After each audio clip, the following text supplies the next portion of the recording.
Fortuner ಅಂತೇಳಿ ಬಹಳ enquiry ಬರುತ್ತೆ ನನ್ನ ಕಡೆ. ಅದು ನೋಡಬಹುದು ನೀವು. ಮತ್ತೊಮ್ಮೆ ನಿಮ್ಗೋಸ್ಕರ ಫಾರ್ಚುನರ್, ಅದು 2 ವೀಲ್ ಡ್ರೈವ್ ತಗೊಂಡ್ಬಂದಿದ್ದೇನೆ. ಅದು 2021 ಅಂಡ್ 22 ಮಾಡಲ್, 1,60,000 ಜೆನ್ಯೂನ್ ರನ್ನಿಂಗ್ ಆಗಿದ್ದು, ಪೂರ ಶೋರೂಮ್ ರೆಕಾರ್ಡ್ ಇದ್ದು, ನಾನ್ ಆಕ್ಸಿಡೆಂಟಲ್ ಇದ್ದು ಗಾಡಿ ತಗೊಂಡ್ಬಂದಿದ್ದೇನೆ. ಸೊ ಇದು ಬಂದ್ಬಿಟ್ಟು 28,50,000 ಬಗೆಹರಿಸ್ಕೊಡ್ತೇನೆ ಬನ್ನಿ ಒಳಗೆ. ಸೊ ಗಾಡಿ ಕಂಡೀಷನ್ ನೋಡ್ತೀರಾ ಬನ್ನಿ ತೋರ್ಸೋಣ ಅಂತ. ಸೊ ನೋಡಬಹುದು ನೀವು, ಗಾಡಿ ಕಂಡೀಷನ್ ಕೂಡ ನೋಡಬಹುದು. ಸೊ ನೋಡಿ, ಹೆಡ್ಲೈಟ್ ಕಂಡೀಷನ್ ಕೂಡ ನೋಡಬಹುದು, ಪೋಕ್ಲಾಮ್ ಕಂಡೀಷನ್ ಕೂಡ ನೋಡಬಹುದು. ಸೊ ನೋಡಿ, ಪ್ಯೂರ್ ಕರ್ನಾಟಕ ರಿಜಿಸ್ಟ್ರೇಷನ್ ಇದೆ ವಿತ್ HSRP ನಂಬರ್ ಪ್ಲೇಟ್ ಸಮೇತ ಇದೆ. ಅದರಲ್ಲಿ ಟೊಯೋಟಾ ಲೋಗೋನು ಕೂಡ ನೋಡಬಹುದು, ಎಷ್ಟು ಚೆನ್ನಾಗಿದೆ, ಎಷ್ಟು ನೀಟ್ ಆಗಿದೆ ಅಂತೇಳಿ. ಸೊ ಅದರಲ್ಲಿ ಟೈರ್ ಕಂಡೀಷನ್ ನೋಡಿ, ಫುಲ್ ಫ್ರೆಶ್ ಟೈರ್ ಆಗಿದಾವೆ, ನಾನ್ ಆಕ್ಸಿಡೆಂಟಲ್ ಇದೆ. ಸೊ ಅದರಲ್ಲಿ ಒಳಗೆ ಇಂಟೀರಿಯರ್ ಕೂಡ ತೋರಿಸ್ಕೊಡ್ತೀನಿ ನೋಡಿ ನಿಮಗೆ. ಸೊ ನೋಡಬಹುದು ನೀವು, ಒಳಗೆ ಇಂಟೀರಿಯರ್ ಎಷ್ಟು ಚೆನ್ನಾಗಿದೆ, ಎಷ್ಟು ನೀಟ್ ಆಗಿದೆ ಅಂತೇಳಿ.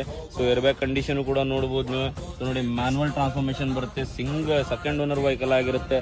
ಸೊ ನೋಡಬಹುದು ನೀವು, ಎಷ್ಟು ಚೆನ್ನಾಗಿದೆ, ಎಷ್ಟು ನೀಟ್ ಆಗಿದೆ ಅಂತ ಹೇಳಿ. ಅದರಲ್ಲಿ ಬ್ಯಾಕ್ ಇಂಟೀರಿಯರ್ ಕೂಡ ತೋರಿಸ್ಕೊಡ್ತೀನಿ ನೋಡಿ ನಿಮಗೆ, ಎಷ್ಟು ಚೆನ್ನಾಗಿದೆ, ಎಷ್ಟು ನೀಟ್ ಆಗಿದೆ ಅಂತೇಳಿ. ಸೊ ಫಾರ್ಚುನರ್ ಅಂತೇಳಿ ಬಹಳ ಎನ್ಕ್ವೈರಿ ಮಾಡ್ತಿರ್ತೀರಿ. ಸೊ ಇದು ಟೈರ್ ಕಂಡೀಷನ್ ಕೂಡ ನೋಡಬಹುದು ನೀವು.